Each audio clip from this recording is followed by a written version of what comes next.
मुख्यमंत्री योगी आदित्यनाथ, आपको बताते चले अभी तो कार्यवाहक के तौर पर कार्यभार उत्तर प्रदेश का संभाला हुआ है, लेकिन लगातार बैठक पे बैठक किए जा रहे हैं। 2 दिन का इनका दिल्ली दौरा और अब लखनऊ वापस जाते ही वहां पर एमएलसी चुनावों को लेकर बैठक, और इसके साथ ही माना जा रहा है कि आगे आने वाले वक्त में जब शपथ ग्रहण होगी उसमें भी भारतीय जनता पार्टी अपनी पूरी ताकत दिखाने की कोशिश करेगी, क्योंकि लखनऊ से ही होकर दिल्ली का रास्ता जाता है और अब बीजेपी की नजर सीधे 2024 पर भी है। यह रिपोर्ट देखिए।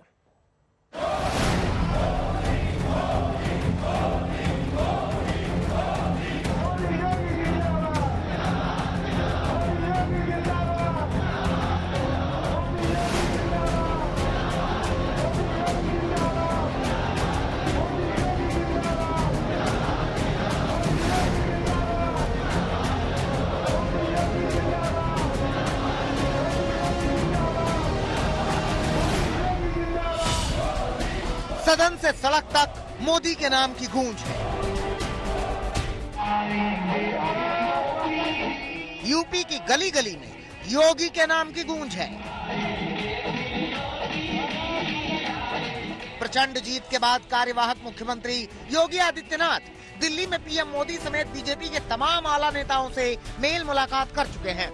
दिल्ली में दूसरे दिन भी मुलाकात का सिलसिला जारी रहा। योगी ने केंद्रीय मंत्री अनुराग ठाकुर से मुलाकात की, केंद्रीय मंत्री नितिन गडकरी से मुलाकात की। इसके पहले पीएम मोदी मुलाकात के बाद योगी को बधाइयां दे चुके हैं और योगी पीएम को शपथ समारोह में आने का आमंत्रण दे चुके हैं। लेकिन इन मेल मुलाकातों का मकसद क्या है? जाहिर सी बात है कि यूपी में योगी सरकार के मंत्रिमंडल पर विस्तार से चर्चा। तो फिर सवाल ये है कि कैसा होगा योगी का मंत्रिमंडल? योगी सरकार पार्ट 2 में कौन कौन मंत्री बनेगा? डिप्टी सीएम किसे बनाया जाएगा? क्या इस बार भी 2 ही डिप्टी सीएम होंगे? ये मंथन का दौर है। मंथन और चर्चा इसलिए कि कैसी होगी योगी आदित्यनाथ की नई कैबिनेट। क्या 3 डिप्टी सीएम होंगे? क्या नए मंत्री इसमें लाए जाएंगे? चर्चा ये साफ है कि इस बार दलितों को बड़ा प्रतिनिधित्व मिलेगा, ये भी तय है। साथ साथ डिप्टी सीएम भी होंगे और पश्चिम का एक बड़ा चेहरा इसमें शामिल होगा। जाट, जाटव और साथ साथ पिछड़ी जाति के बड़े चेहरे को आगे रखने की एक पूरी कोशिश होगी। हालांकि अभी साफ साफ नहीं कहा जा सकता कि योगी सरकार में कौन मंत्री पद पाएगा, मगर इतना जरूर है कि अकेले डिप्टी सीएम ही नहीं बल्कि मंत्रियों को चुनने के लिए भी जातीय समीकरण को ध्यान में जरूर रखा जाएगा। जानकारी के मुताबिक मंत्रिमंडल में महिला, दलित, ओबीसी पर जोर हो सकता है। साफ सुथरी छवि को भी ध्यान में रखा जाएगा। क्षेत्र के हिसाब से भी मंत्री पद दिया जा सकता है। माना जा रहा है कि होली के बाद बड़े स्तर पर योगी सरकार का शपथ समारोह आयोजित किया जाएगा। उत्तर प्रदेश के चुनाव में बुलडोजर पर जमकर बयानबाजियां हुई थी। दरअसल बुलडोजर का मसला सीधे सीधे लॉ एंड ऑर्डर से था और योगी आदित्यनाथ अपनी रैलियों में बार बार कह रहे थे कि यूपी में कानून को तोड़ने वालों की संपत्तियों पर बुलडोजर चलाने में सरकार नहीं हिचकेगी। बुलडोजर रुकेगा नहीं, माफिया के ऊपर बुलडोजर चलता रहेगा। दंगाइयों के फोटो फिर से लगाएंगे चौराहे चौराहे पर और नोटिस जाएगी कि तुमने इतने साल पहले दंगा किया था, अब बेटा समय आ गया इसकी भरपाई भी कर लो।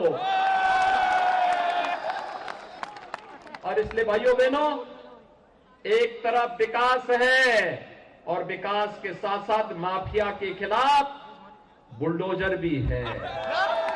ये वही चला सकता है जिसमें दम होगा।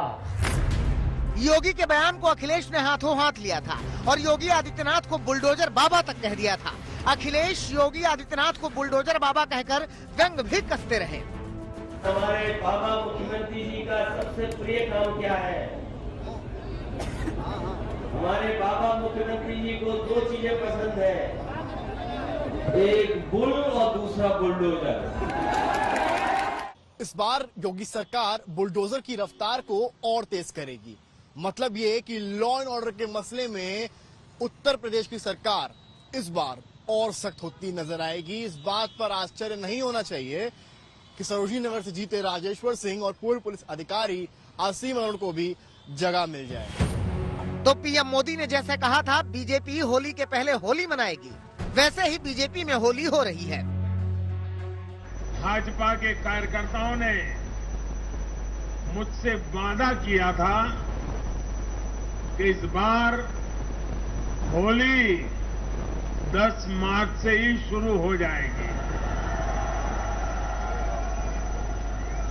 हमारे कर्मठ कार्यकर्ताओं ने ये विजय ध्वज फहरा करके इस वायदे को पूरा करके दिखाया है।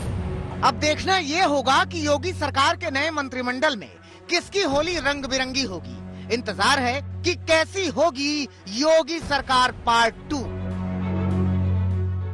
लखनऊ से कुमार अभिषेक और समर्थ श्रीवास्तव के साथ आज तक ब्यूरो।